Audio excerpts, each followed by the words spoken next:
जय माता दी मित्रों। दुर्गा सप्तशती अध्याय 4 में इंद्र आदि देवताओं द्वारा देवी जी की स्तुति की गई है। ऋषि कहते हैं, अत्यंत पराक्रमी दुरात्मा महिषासुर तथा उसकी दैत्य सेना के देवी के हाथ से मारे जाने पर इंद्र आदि देवता प्रणाम के लिए गर्दन तथा कंधे झुकाकर उन भगवती दुर्गा की उत्तम वचनों द्वारा स्तुति करने लगे। उस समय उनके सुंदर अंगों में अत्यंत हर्ष के कारण रोमांच हो गया। देवता बोले, संपूर्ण देवताओं की शक्ति का समुदाय ही जिनका स्वरूप है, समस्त देवताओं और महर्षियों की पूजनिया उन जगदम्बा देवी जी को हम भक्तिपूर्वक नमस्कार करते हैं। वे हम लोगों का कल्याण करें। जिनके अनुपम प्रभाव और बल का वर्णन करने में भगवान शेषनाग, ब्रह्मा जी तथा महादेव जी भी समर्थ नहीं हैं, वे भगवती चंडिका संपूर्ण जगत का पालन एवं अशुभ भय का नाश करने का विचार करें। जो पुण्य आत्माओं के घरों में स्वयं ही लक्ष्मी रूप से, पापियों के यहाँ दरिद्रा रूप से, शुद्ध अंतःकरण वाले पुरुषों के हृदय में बुद्धि रूप से, सत्पुरुषों में श्रद्धा रूप से, कुलीन मनुष्यों में लज्जा रूप से निवास करती हैं, उन भगवती दुर्गा को हम नमस्कार करते हैं। देवी, आप संपूर्ण विश्व का पालन कीजिए। देवी, आपके इस अचिंत्य रूप का असुरों का नाश करने वाले भारी पराक्रम का तथा समस्त देवताओं और दैत्यों के समक्ष युद्ध में प्रकट हुए आपके अद्भुत चरित्र का हम किस प्रकार वर्णन करें। आप संपूर्ण जगत की उत्पत्ति के कारण हैं। आप में सत्वगुण, रजोगुण और तमोगुण, ये तीनों गुण मौजूद हैं, तो भी दोषों के साथ आपका संसर्ग नहीं जान पड़ता। भगवान विष्णु और महादेव जी देवता भी आपका पार नहीं पा सकते। आप ही सबका आश्रय हैं। यह समस्त जगत आपका अंशभूत है, क्योंकि आप सबकी आदिभूत अव्याकृता परा प्रकृति हैं। हे देवी, संपूर्ण यज्ञों में जिसके उच्चारण से सब देवता तृप्ति लाभ करते हैं, वह स्वाहा आप ही हैं। इसके अतिरिक्त आप पितरों की भी तृप्ति का कारण हैं, अतएव सब लोग आपको स्वधा भी कहते हैं। हे देवी, जो मोक्ष की प्राप्ति का साधन है, अचिंत्य महाव्रत स्वरूपा है, वह भगवती आप ही हैं। समस्त दोषों से रहित, जितेंद्रिय और मोक्ष की अभिलाषा रखने वाले मुनिजन जिनका अभ्यास करते हैं, वह भगवती पराविद्या आप ही हैं। आप शब्द स्वरूपा हैं। अत्यंत निर्मल ऋग्वेद, यजुर्वेद के मनोहर पदों के पाठ से युक्त सामवेद का भी आधार आप ही हैं। आप देवी तीनों वेद और भगवती छहों ऐश्वर्यों से युक्त हैं। इस विश्व की उत्पत्ति एवं पालन के लिए खेती और आजीविका के रूप में आप प्रकट हुई हैं। आप संपूर्ण जगत की घोर पीड़ा का नाश करने वाली हैं। हे देवी, जिससे समस्त शास्त्रों के सार का ज्ञान होता है, वह मेघा शक्ति आप ही हैं। दुर्गम भव सागर से पार उतारने वाली नौका रूप दुर्गा देवी भी आप ही हैं। आपकी कहीं भी आसक्ति नहीं है। कैटभ के शत्रु भगवान विष्णु के वक्षस्थल में एकमात्र निवास करने वाली भगवती लक्ष्मी तथा भगवान चंद्रशेखर द्वारा सम्मानित गौरी देवी भी आप ही हैं।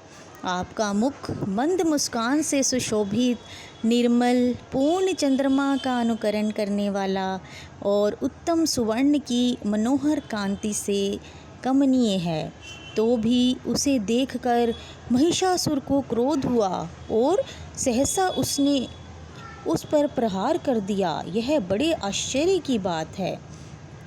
हे देवी, वही मुख जब क्रोध से युक्त होने पर उदय काल के चंद्रमा की भांति लाल और तनी हुई भौहों के कारण विकराल हो उठा, तब उसे देखकर जो महिषासुर के प्राण तुरंत नहीं निकल गए। यह उससे भी बड़ा आश्चर्य है, क्योंकि क्रोध में भरे हुए यमराज को देखकर भला कौन जीवित रह सकता है। हे देवी, आप प्रसन्न हो। परमात्मा स्वरूपा आपके प्रसन्न होने पर जगत का अभ्युदय होता है, और क्रोध में भर जाने पर आप तत्काल ही कितने कुलों का सर्वनाश कर डालती हैं। यह बात अभी अनुभव में आई है, क्योंकि महिषासुर की यह विशाल सेना क्षण भर में आपके कोप से नष्ट हो गई है। सदा अभ्युदय प्रदान करने वाली आप जिन पर प्रसन्न रहती हैं, वे ही देश में सम्मानित हैं। उन्हीं को धन तथा यश की प्राप्ति होती है। वे ही अपने हृष्ट पुष्ट स्त्री पुत्र और भाइयों के साथ धन्य माने जाते हैं। हे देवी, आपकी ही कृपा से पुण्यात्मा पुरुष प्रतिदिन अत्यंत श्रद्धापूर्वक सदा सब प्रकार के धर्मानुकूल कर्म करता है और उसके प्रभाव से स्वर्ग लोक में जाता है। इसीलिए आप तीनों लोकों में निश्चय ही मनोवांछित फल देने वाली हैं।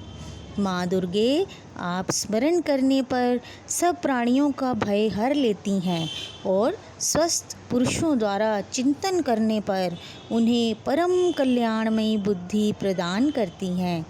दुख, दरिद्रता और भय हरने वाली देवी, आपके सिवा दूसरी कौन है जिसका चित्त सबका उपकार करने के लिए सदा ही दया से भरा रहता है।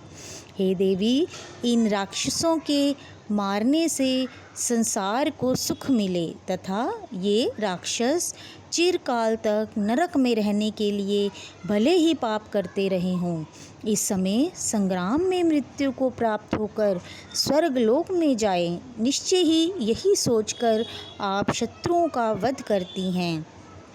आप शत्रुओं पर शस्त्रों का प्रहार क्यों करती हैं? समस्त असुरों को दृष्टिपात मात्र से ही भस्म क्यों नहीं करती? इसमें भी एक रहस्य है। ये शत्रु भी हमारे शस्त्रों से पवित्र होकर उत्तम लोकों में जाएं, इस प्रकार उनके प्रति भी आपका विचार अत्यंत उत्तम रहता है। खड्ग के तेज पुंज की भयंकर दीप्ति से तथा आपके त्रिशूल के अग्रभाग की घनीभूत प्रभा से चौंधियाकर जो असुरों की आंखें फूट नहीं गई, उसमें कारण यही था कि वे मनोहर रश्मियों से युक्त आपके इस सुंदर मुख का दर्शन करते थे। हे देवी, आपका शील दुराचारियों के बुरे बर्ताव को दूर करने वाला है। साथ ही यह रूप ऐसा है जो कभी चिंतन में नहीं आ सकता और जिसकी कभी दूसरों से तुलना भी नहीं हो सकती। आप अपने शत्रुओं पर भी अपनी दया ही प्रकट करती हैं। हे वरदायिनी देवी, आपके इस पराक्रम की किससे तुलना हो सकती है? हृदय में कृपा और युद्ध में निष्ठुरता, ये दोनों बातें तीनों लोकों के भीतर केवल आप में ही देखी गई हैं। हे माता, आपने शत्रुओं का नाश करके इस समस्त त्रिलोकी की रक्षा की है। उन शत्रुओं को भी युद्ध भूमि में मारकर स्वर्गलोक में पहुंचाया है तथा दैत्यों से प्राप्त होने वाले हम लोगों के भय को दूर कर दिया है। आपको हमारा नमस्कार हो। हे देवी, आप शूल से हमारी रक्षा कीजिए। हे अंबिके, आप खड्ग से हमारी रक्षा कीजिए और घंटा की ध्वनि और धनुष की टंकार से भी हम लोगों की रक्षा कीजिए। हे चंडिके, पूर्व पश्चिम दक्षिण दिशा में आप हमारी रक्षा करें। हे ईश्वरी, अपने त्रिशूल को घुमा घुमा कर उत्तर दिशा में भी हमारी रक्षा करें। तीनों लोकों में आपके जो परम सुंदर एवं अत्यंत भयंकर रूप विचरते रहते हैं, उनके द्वारा भी आप हमारी इस भूलोक में रक्षा करें। हे अंबिके, आपके कर में शोभा पाने वाले खड्ग, शूल और गदा आदि जो जो अस्त्र हों, उन सब के द्वारा आप हम लोगों की रक्षा करें।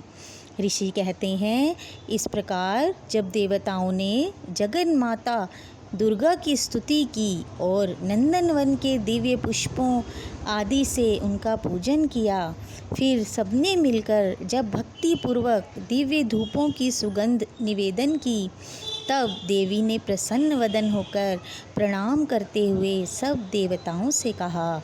देवी बोली, देवताओं, तुम सब लोग मुझसे जिस वस्तु की अभिलाषा रखते हो उसे मांगो। देवता बोले, भगवती जी, आपने हमारी सब इच्छाएं पूर्ण कर दी, अब कुछ भी बाकी नहीं, क्योंकि हमारा यह शत्रु महिषासुर मारा गया। हे मातेश्वरी, इतने पर भी यदि आप हमें और वर देना चाहती हैं तो जब जब हम आपका स्मरण करें तब तब आप दर्शन देकर हम लोगों के महान संकट दूर कर दिया करें। तथा हे प्रसन्नमुखी अंबिके, जो मनुष्य इन स्तोत्रों द्वारा आपकी स्तुति करे उसे वित्त, समृद्धि और वैभव देने के साथ ही उसकी धन आदि संपत्ति को भी बढ़ाने के लिए आप सदा हम पर प्रसन्न रहिए। ऋषि कहते हैं, राजन, देवताओं ने जब अपने तथा जगत के कल्याण के लिए भद्रकाली देवी को इस प्रकार प्रसन्न किया, तब वे तथास्तु कहकर वहीं अंतर्ध्यान हो गई। हे भू, इस प्रकार पूर्व काल में तीनों लोकों का हित चाहने वाली देवी जिस प्रकार देवताओं के शरीर से प्रकट हुई थी, वह सब कथा मैंने सुनाई। अब पुनः देवताओं का उपकार करने वाली वे देवी दुष्ट दैत्यों तथा शुंभ निशुंभ का वध करने एवं सब लोगों की रक्षा करने के लिए गौरी देवी के शरीर से जिस प्रकार प्रकट हुई थी, वह सब प्रसंग मैं तुम्हें सुनाऊंगा। इस प्रकार श्री मार्कंडेय पुराण में सावर्णिक मनवंतर की कथा के अंतर्गत देवी महात्म्य में चौथा अध्याय संपूर्ण हुआ। बोलिए श्री दुर्गा माता की जय। जय माता दी।